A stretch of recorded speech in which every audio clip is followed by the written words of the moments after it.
तो दोस्तों good morning, स्वागत है आपका बीएड वाले सर में। तो दोस्तों कैसे सभी लोग स्वस्थ होंगे, मस्त होंगे, मेरा चैनल देख रहे होंगे दोस्तों। तो आज की जो बहुत ही इंपॉर्टेंट खबर होने वाली है वो मैं आप लोग के सामने लेके आया हूँ। 4 इंपॉर्टेंट न्यूज़ हैं दोस्तों और ये बहुत ही इंपॉर्टेंट होने वाली है क्योंकि आज का जो दिन है 16 सितंबर, ये बहुत ही इंपॉर्टेंट है। एक तो विश्व के लिए और एक अपना उत्तराखंड के लिए दोस्तों, ठीक है। तो क्या है खबर पूरी पढ़ते हैं, ठीक है दोस्तों। चलिए, विश्व ओजोन दिवस 16 सितंबर को मनाया जाता है, सभी लोग जानते होंगे, ठीक है। सर्वप्रथम इसकी शुरुआत 1995 में की गई थी। मॉन्ट्रियल प्रोटोकॉल हस्ताक्षर, किसकी शुरुआत सर्वप्रथम ओजोन दिवस बनाने की दोस्तों, ठीक है। सर्वप्रथम मॉन्ट्रियल हस्ताक्षर कब हुए थे? तो 16 सितंबर 1987 को कनाडा में हुए थे ओजोन परत संरक्षण के लिए। तो अब दोस्तों आप करेंगे ओजोन परत क्या है। तो दोस्तों जो ओजोन परत है ना, वो एक परत है ऐसी, ठीक है। तो जो सूर्य से जो आने वाली किरणें है ना, उनको रोकती है ये, ठीक है। तो यहाँ पर एक होल हो रहा है ना, तो मान लीजिए कोई ये आदमी है यहाँ पर, ठीक है, हंसना मत, आदमी अच्छा बनाया मैंने तो अब ये होल हो रखा है ना, तो यहाँ से पराबैंगनी किरणें आएंगी तो इस मनुष्य पे लगेंगी। अब ये मनुष्य पूरा मानव जाती है, ठीक है दोस्तों। तो लगेंगी तो उससे क्या स्किन कैंसर की प्रॉब्लम हो सकती है, बहुत सी चीज़ें मतलब यहाँ पर प्रॉब्लम हो सकती हैं। तो उसके लिए यहाँ पर संरक्षण के लिए यहाँ पर हस्ताक्षर किए गए थे। और ये इसका उद्देश्य जो था ना दोस्तों, वो इसका उद्देश्य आप देख सकते हैं, साफ साफ लिखा है कि लोगों को ओजोन परत के संरक्षण हेतु जागरूक करना, ठीक है दोस्तों। उद्देश्य इसका यही था, ठीक है। ओजोन परत की खोज 1913 में फ्रांस के भौतिकविद बेबरी चार्ल्स हेनरी बुसोन द्वारा किया गया था, ठीक है। तो ये जी बेबरी होंगे और ये होंगे हेनरी, ठीक है दोस्तों। मेरे को उतना कंफर्म नहीं है, आप देख सकते हैं, ठीक है।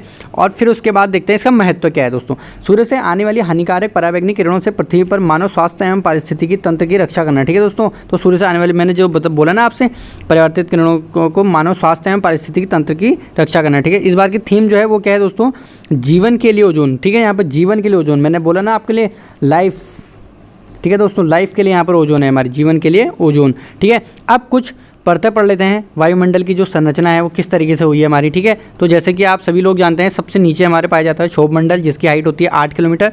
यहीं पर ही बादल बनते हैं, संघनन होता है, बिजली कड़कती है और बारिश होती है, सब कुछ यहीं पर ही होता है, ठीक है। कहाँ? क्षोभ मंडल में। समताप मंडल में मत करना दोस्तों, समताप नाम से पता चल रहा है। अगला आता है समताप। समताप मतलब जहाँ पर ताप क्या हो, समान हो, कोई दिक्कत नहीं, ना आंधी ना तूफान ना बारिश ना कुछ। तभी यहाँ पर क्या होता है कि एरोप्लेन यहीं पर ही उड़ते हैं। और जो कभी आपने देखा होगा ना, उद्घाटन होते हैं, उद्घाटन में नेता आते हैं, बड़े बड़े नेता आते हैं, तो वो क्या करते हैं कि गुब्बारे को पकड़ के छोड़ देते हैं। उन्हें क्या पता, उन्होंने छोड़ दिया, लेकिन ये कहाँ गए, सीधे ऊपर गए, ये गए समताप मंडल में, ठीक है दोस्तों। और वहाँ पे जाके फट गए। अब आप कह रहे हो कि सर कोई यहाँ से एरोप्लेन आएगा तो गुब्बारा लगेगा तो कुछ दिक्कत नहीं है। अरे भाई, वो गुब्बारे ऊपर तक पहुँच ही नहीं पाते एक्चुअल में, ये बस एक कल्पना की जाती है कि वो वहाँ तक जाएंगे। आप समझ रहे हैं कि अगर क्षोभ मंडल से यहाँ पर 18 किलोमीटर ऊपर जाने तक गुब्बारा, 18 किलोमीटर आपको लग रहा होगा, 18 किलोमीटर ऐसे हाइट में बहुत होता है दोस्तों, ठीक है। तो 18 किलोमीटर तक जाने तक वो गुब्बारा फट जाता है, ठीक है। नाइट्रोजन गैस उसमें भरी होती है, ठीक है दोस्तों। अगला आता है मध्यमंडल। मध्यमंडल क्यों? क्योंकि ये बिल्कुल मध्य में है, इसलिए मध्यमंडल। ताप यहाँ पर -100 डिग्री सेंटीग्रेड यहाँ पर ताप रहता है, इसी के ऊपर, ठीक है, मध्यमंडल। फिर अब यहीं पर ही दोस्तों जो आप देख रहे होंगे आयन मंडल आता है इसके बाद, ठीक है। आयन मंडल, यहाँ पर रेडियो तरंगे, ये गए रेडियो की तरंगे और सीधे नीचे आ गई। और यहीं पर जो उल्का पिंड आते हैं ना ऊपर से, जो मंगल और बृहस्पति ग्रह के बीच में जो क्षुद्र ग्रह पाए जाते हैं, उन्हीं में से जो सबसे छोटे होते हैं उनको उल्का पिंड कहते हैं, ठीक है। तो उल्का पिंड नीचे आते हैं और यहाँ पर आके जल के क्या होता है, भस्म हो जाते हैं, बिल्कुल राख बन जाते हैं, बिल्कुल, ठीक है दोस्तों। फिर उसके बाद बहिर्मंडल आता है, जो लास्ट मंडल होता है, वो 640 किलोमीटर तक हाइट होती है पृथ्वी की तल से, ठीक है दोस्तों, पृथ्वी के धरातल से ये हाइट नापी जाती है। यहाँ पर जो हमारे अंतरिक्ष में जो उपकरण होते हैं ना, ठीक है, सैटेलाइट्स वगैरह होते हैं, ये वो यहीं पर ही स्थापित किया था। और यहाँ पर H2 गैस की अधिकता होती है, मतलब हाइड्रोजन गैस की यहाँ पर क्या होती है, अधिकता होती है दोस्तों। और हाइड्रोजन गैस को क्या करें हम, फ्यूचर का ईंधन, ठीक है दोस्तों। अब आने वाले टाइम में क्या हाइड्रोजन से गाड़ियाँ चलेंगी, ठीक है दोस्तों।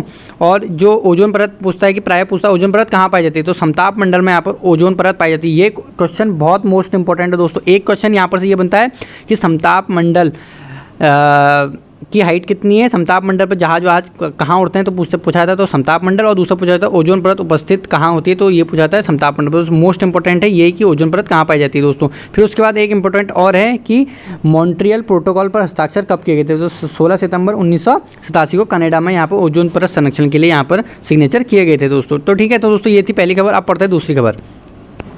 प्रोफेसर जोशी को मिला राजभाषा गौरव पुरस्कार, ठीक है दोस्तों। तो किनको मिला है, प्रोफेसर जोशी जी को। कहाँ के हैं ये, यहीं के हैं, उत्तराखंड के मूल निवासी हैं, ठीक है दोस्तों।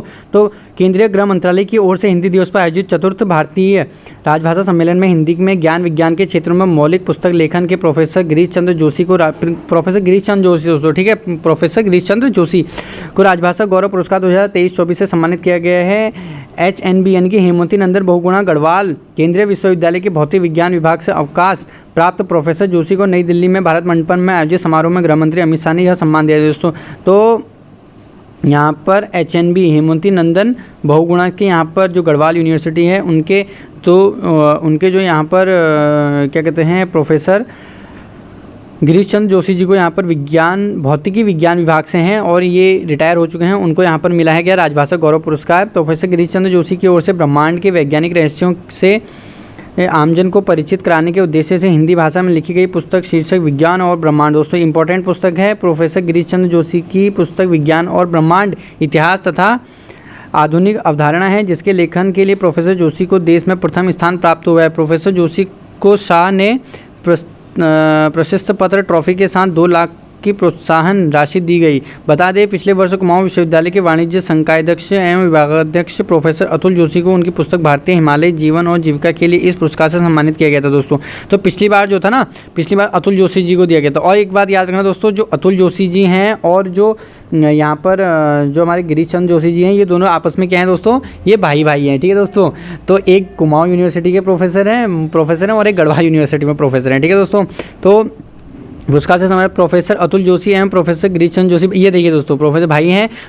कुमाऊं विश्वविद्यालय के कुलपति प्रोफेसर दीवान सिंह रावत, हेमवती नंदन बहुगुणा गढ़वाल केंद्रीय विश्वविद्यालय के कुलपति प्रोफेसर अन्नपूर्णा और नौटियाल UU के कुलपति प्रोफेसर OPS नेगी आदि ने बधाई दी हैं दोस्तों, ठीक है। तो ये थी पहली खबर। अब पढ़ते हैं दूसरी खबर क्या है। देश में पहली बार होगी डिजिटल जनगणना, ठीक है दोस्तों। अब यहाँ पर डिजिटली यहाँ पर क्या होगी दोस्तों, जनगणना होगी और देश में पहली बार होगी। कैसे होगी देखते हैं। केंद्र की तैयारी शुरू। जनगणना प्राधिकरण ने स्वगणना पोर्टल बनाया। जनगणना के लिए 31 सवाल किए गए तैयार, ठीक है दोस्तों। महिला आरक्षण की गणना पर निर्भर, ठीक है। यहाँ पर दोस्तों जो यहाँ पर महिला आरक्षण भी जनगणना पर निर्भर है, ठीक है दोस्तों। दलों की मांग के बाद भी जातीय जनगणना पर फिलहाल फैसला नहीं। ऐसे की जाएगी गणना, कैसे की जाएगी दोस्तों। जनगणना पोर्टल खुल जाने के बाद व्यक्ति अपने मोबाइल नंबर का उपयोग करके लॉगिन कर सकता है और अपना विवरण भर सकता है। जनगणना पोर्टल में व्यक्तियों को जनसंख्या गणना के लिए फॉर्म भरना होगा। विभिन्न विकल्पों को भरने के लिए स्क्रीन पर कोड डिस्प्ले होंगे। एक बार स्वगणना हो जाने के बाद मोबाइल पर एक पहचान संख्या भेजी जाएगी। जब जनगणना कर्मी घर घर जाएंगे तो उनके साथ वह ID नंबर साझा किया जा सकता है, जो पहले से भरे हुए सभी भी डेटा को अपने आप ऑनलाइन रिसीव कर देगा, ठीक है दोस्तों। यहाँ पर सिक कर देगा, मतलब उसको क्या करते हैं, मैच कर लेगा, ठीक है। तो निर्मला सीतारमण ने की थी डिजिटल जनगणना की घोषणा दोस्तों 2021 में वित्त मंत्री निर्मला। तो यहाँ पर दोस्तों देखिए डिजिटल यहाँ पर जनगणना हो रही है दोस्तों। तो देखिए वैसे एक तरीके से डिजिटल जनगणना ठीक है, लेकिन जैसे जो बोल रहे हैं कि आपको एक ID मिलेगी और उसके बाद आपकी पहचान की आएगी, तो मतलब मेरे को तो ये वेस्ट ही लग रहा है। आप सोचिए ना, जब आपको घर घर जाके जनगणना करनी ही है, वेरिफिकेशन देखना ही है, तो फिर आप पहले डिजिटल जनगणना क्यों करवा रहे हैं। या तो आप उसको पूरा ही डिजिटल करवा दीजिए, मत आइए आप घर किसी के, है ना दोस्तों। जैसा आज की डेट में आधार कार्ड है, सबके पास है भाई। और वैसे भी जनगणना तो ऑफलाइन ही हो सकती है, ऑनलाइन कैसे पॉसिबल है, आप बताइए ना। ये तो बस खाली एक कहने की बात होती है दोस्तों। आप सोचिए किसी घर में 4 लोग हैं माना, ठीक है। अब उस 4 लोगों में 3 ही लोगों के पास फ़ोन है, नहीं है किसी के पास आधार कार्ड, नहीं बनाया उसने आधार कार्ड। बताइए अब आप, नहीं बनाया ना उसने, मान लीजिए आधार कार्ड नहीं बनाया उसने, तो आप घर आ रहे हैं, आप देखेंगे उसको। तो जब आप घर भेज ही रहे हैं तो उसी डेटा को आप संचित कीजिए। पहले आप ऑनलाइन भी करवाएंगे, फिर उनसे उनका मैच करवाएंगे, तो टाइम तो वेस्ट हो ही रहा है ना। पहले आप ऑनलाइन के लिए टाइम वेस्ट करेंगे, लोगों का टाइम वेस्ट करेंगे, आप फॉर्म भरोगे, लोग उसमें फॉर्म भरने कैफ़े पे जाएंगे गांव में। हर किसी के बस की बात थोड़ी ना होगी फॉर्म भरना दोस्तों। तो कहीं ना कहीं इसका जो खर्चा है वो पब्लिक की, आम जनता की जेब से ही जाता है दोस्तों। यहाँ पर सोचने वाली बात है ये। अब आप कैफ़े में जाएंगे, वो 100 रुपये लेगा आपका फॉर्म भरने का, है ना। आज की डेट में भाई हमें आता है, हमने कहा हम अपने फ़ोन से अपने लैपटॉप से भर लेंगे, हमें पता है।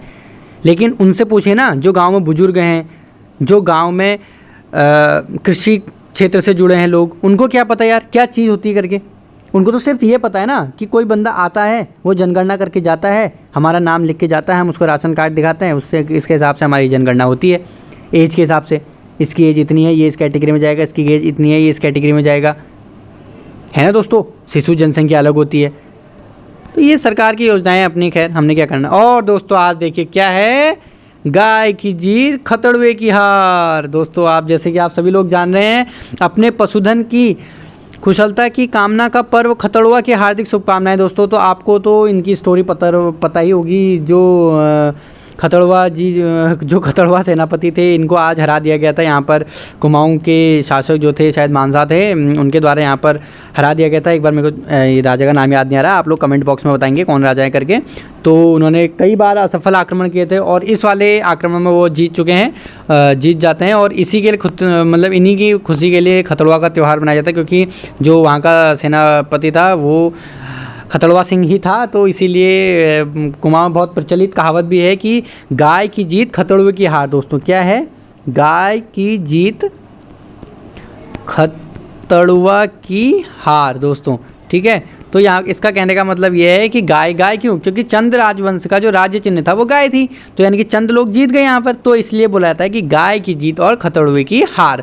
और बाकी तो आप जानते हैं हमारे उत्तराखंड देवभूमि है और यहाँ पर हमारे, और इसीलिए उसी दिन से हम लोग फिर अपने गाय चिन्ह, राज्य चिन्ह मतलब चंदों का गाय था, तो इसीलिए हम आज गाय की पूजा भी करते हैं यहाँ पर, अपने पशुधन की कामना करते हैं। और आपने देखा होगा पहाड़ों में गोट में एक लकड़ी, मतलब भांग की एक लकड़ी होती है, उसमें आगे से बांध के थोड़ा बहुत बांध बूंद के ले आते हैं ऐसे अंदर को, उसमें थोड़ा एक बत्ती बनाते हैं और उस बत्ती को ऐसे जला के, बिल्कुल ऐसे बत्ती को जला के फ्लेम लगा के उसमें ऐसे अंदर गोट की तरफ जाते हैं और वहाँ से चिल्लाते रहते हैं गाय की जीत खतड़ुए की हार, गाय की जीत खतड़ुए की हार। और ऐसी मान्यता है कि अगर आज के दिन बारिश हो जाती है, चाहे 4 बूंदे 5 बूंदे ही पड़े, लेकिन अगर बारिश हो गई तो समझ जाए कि गाय जीत गई है। तो दोस्तों देखते हैं आज कुमाऊं में कहाँ कहाँ बारिश होती है दोस्तों, ठीक है। तो ये थी आज की इन्फॉर्मेशन, मिलते हैं आपको नेक्स्ट वीडियो में, तब तक के लिए टाटा बाय, जय हिंद, जय भारत, जय उत्तराखंड।